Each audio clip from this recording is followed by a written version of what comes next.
August 28, 2001. Gravesend, Kent. A night cloaked in routine until it wasn't. A young girl, breathless and terrified, had fled her home, whispering to neighbors, "Daddy's hurting Mummy." Moments later, police officers, expecting a domestic dispute, stepped into a scene that would haunt them forever. Inside the modest family home, the air was thick with silence and the unmistakable scent of violence. In the kitchen, Jill Bluestone lay lifeless, her body bearing the brutal evidence of a frenzied attack, 30 hammer blows to the head, her arms raised in a futile attempt to shield herself. Nearby, 3-year-old Henry was found at the foot of the stairs, his small frame crumpled and still. 18-month-old Chandler was discovered in his cot, his life extinguished before it had truly begun. 7-year-old Jack, gravely injured, clung to life, while 6-year-old Jessica, bearing minor injuries, had managed to escape. In the garage, the body of Carl Bluestone, a serving police constable, hung from a rope, the hammer used in the attacks lying nearby. Carl Bluestone, a man sworn to uphold the law, had a history that belied his badge. Arrested twice for domestic violence, he had once attempted suicide while being taken into custody. His marriage to Jill was marred by volatility, accusations of infidelity, and escalating violence. Jill had confided in friends about her fear, recounting how Carl had told her, "There is no divorce. The only way out is death." She had recently informed him of her decision to leave, a revelation that would prove fatal. As investigators delved deeper, questions emerged about the systemic failures that allowed such a tragedy to unfold. Despite prior arrests and clear warning signs, Carl remained on active duty. The community grappled with the horror, mourning the loss of innocent lives, and questioning how a protector became a perpetrator. In the aftermath, the surviving children were placed with relatives, their lives irrevocably altered. The Bluestone case stands as a stark reminder of the devastating consequences of ignored warnings and the hidden turmoil that can exist behind closed doors. Jill Bluestone was 31 years old, a mother of 4, a daughter, a sister, a friend. She had a soft way of speaking and a reputation for always putting her children first, even when her own happiness hung by a thread. Neighbors in Gravesend say you'd often see her walking the kids to school, baby strapped to her chest, holding little hands in each arm, smiling through what must have been a storm behind her eyes.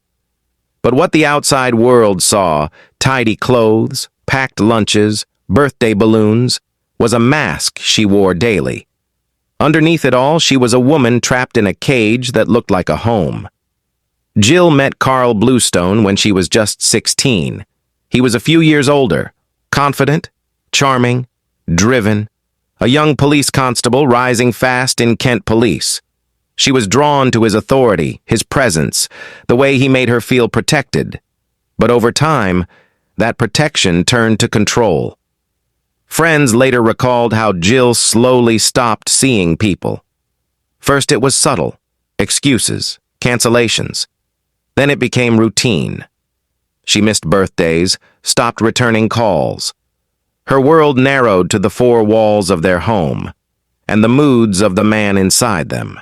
The early years of their marriage weren't easy. Carl's temper would flare without warning. Sometimes it was words, sometimes it was fists. In 1997, he was arrested for domestic violence. Jill, bruised and shaken, declined to press charges. He promised he'd change, said it was stress, said it was a one-off, but it wasn't.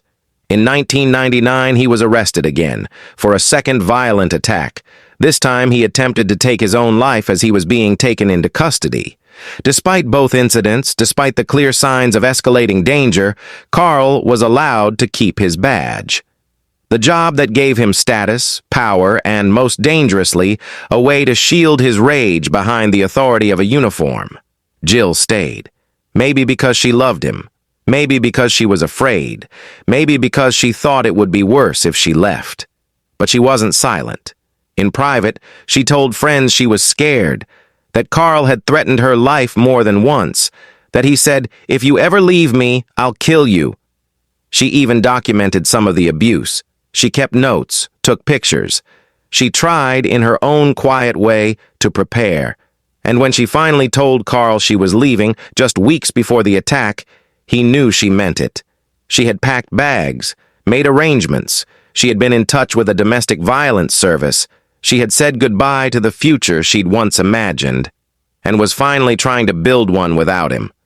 Their children, Jessica, 6, Jack, 7, Henry, 3, and baby Chandler, were her entire world. She kept drawings they made her tucked into kitchen drawers. Notes with misspelled words like, "Mom, I love you." She baked cupcakes for school fundraisers. She played lullabies before bed. Even when Carl's moods cast shadows across the house, Jill tried to shield the kids, tried to keep them believing in something good, something safe. But safety wasn't something Jill ever really had. And that final decision, to leave, was the one thing Carl couldn't let happen. On the morning of the attack, she was scheduled to meet with her solicitor to formally begin the divorce process. She never made it.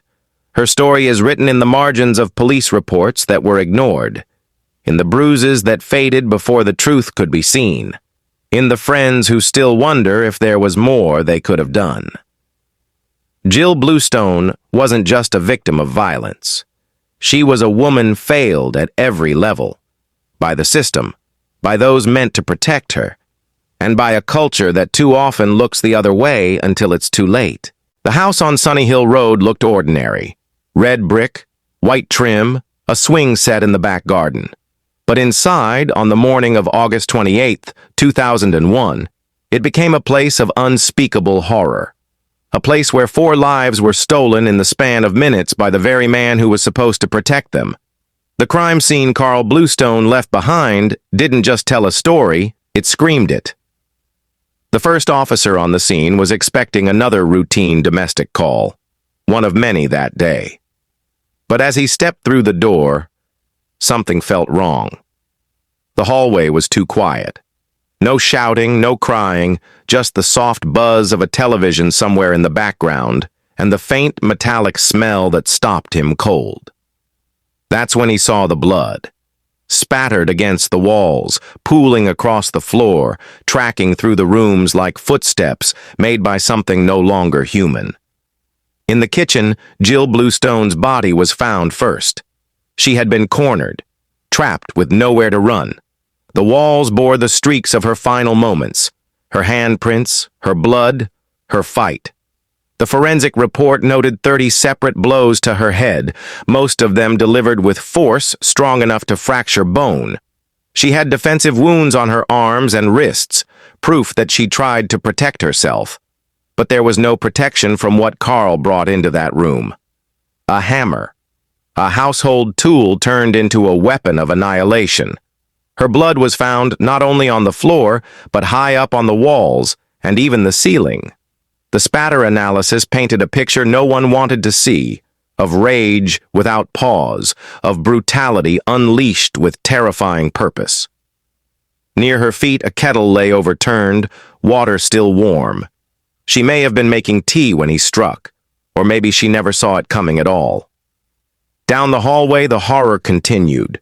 3-year-old Henry was found at the foot of the stairs, his small body crumpled, his skull fractured. Police believe he was trying to escape, or worse, that he witnessed what was happening and tried to reach his mother. His bloodied footprints led halfway up the steps, then back down, as if confusion or fear had taken hold. A child who had no way to understand what was happening, only that something was very, very wrong. 18-month-old Chandler was still in his cot when Carl reached him. He was sleeping. The medical examiner found that he was likely killed in a single crushing blow. There were no signs of struggle, no defense. Just the quiet, uncomprehending stillness of a baby in his pajamas. In the room, he should have been safest. Jack, age 7, was badly injured but still breathing when officers found him. His injuries suggested he tried to fight back. There were bruises on his arms, and one of the hammer strikes had missed, leaving a dent in the wall just above his bed. He was airlifted to hospital in critical condition and survived, but with physical and emotional scars no child should carry. Jessica, age 6, was the only one of the 4 who managed to escape before the final blow. She fled the house barefoot, blood on her nightgown, and pounded on a neighbor's door. It was her terrified whisper, "Daddy's hurting Mummy," that triggered the 999 call. That voice, shaking and raw, would later echo through courtrooms and news broadcasts. It was the voice of survival in a house that had been turned into a tomb. Police later discovered that Carl, after murdering his wife and children, walked calmly to the garage. He tied a rope to the ceiling beam and hanged himself. The hammer he had used was found lying on a workbench, wiped once with a towel as if to remove the evidence, even though the blood was still visible in the grooves. There were signs Carl had planned this, not just in action, but in absence. No note was found, no apology. But in the days leading up to the attack, he had told colleagues that something big was going to happen. He withdrew large sums of money. He stopped responding to messages. One friend, also a police officer, would later admit that Carl told him flat out, "If she leaves me, she won't be around to enjoy it." It was dismissed as bravado, a joke, another failure to act. In that house, the evidence wasn't just in the blood or the bodies. It was in the photos still taped to the fridge, the family portraits taken just weeks before. Smiling faces, matching jumpers, the illusion of happiness, shattered forever by what happened that morning. To this day, investigators who worked the scene struggle to speak about it.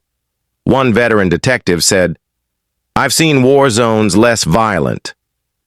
Another admitted he couldn't forget the image of Chandler's cot, still rocking slightly when they arrived, as if the air hadn't yet caught up to what had happened.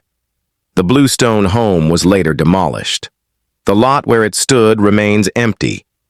Nothing has been built there since. What happened inside that house wasn't just a crime, it was a collapse, a total failure of family, law enforcement, and the silent code that too often tells victims to keep quiet. The crime scene was more than blood and bodies. It was a portrait of what happens when warnings go unanswered. The murders of Jill Bluestone and her 2 young sons by her husband, Police Constable Carl Bluestone, sent shockwaves through the community and the nation. The brutality of the crime, committed by a serving police officer, raised urgent questions about how such a tragedy could occur under the watch of law enforcement. In the immediate aftermath, Kent Police announced an internal inquiry to examine how the force had handled the domestic issues involving Bluestone. Despite multiple recorded incidents of domestic violence, including arrests and a suicide attempt by Bluestone, no disciplinary action had been taken. This lack of intervention highlighted systemic failures within the police force's approach to domestic abuse, particularly when the perpetrator was one of their own. The case also drew attention to the broader issue of domestic violence and the need for systemic change. In the years following the tragedy, there has been increased scrutiny of how police forces handle domestic abuse cases, leading to initiatives aimed at improving responses and protecting victims. However, the question remains, how many other victims have suffered in silence, and what measures are being taken to ensure that such a failure does not happen again? The Bluestone case serves as a stark reminder of the consequences of inaction and the importance of holding institutions accountable. It underscores the need for continued vigilance, reform, and support for those affected by domestic violence. As society reflects on this tragedy, the hope is that it will lead to meaningful change and prevent future loss of life. Now it's your turn to speak. What do you think failed Jill Bluestone and her children? Should law enforcement be held accountable when they protect their own over the innocent? Drop your thoughts in the comments. Share this story. Let it be heard. Because if it happened once, it can happen again. And next time, the silence might cost even more lives. Hit like, subscribe for more stories.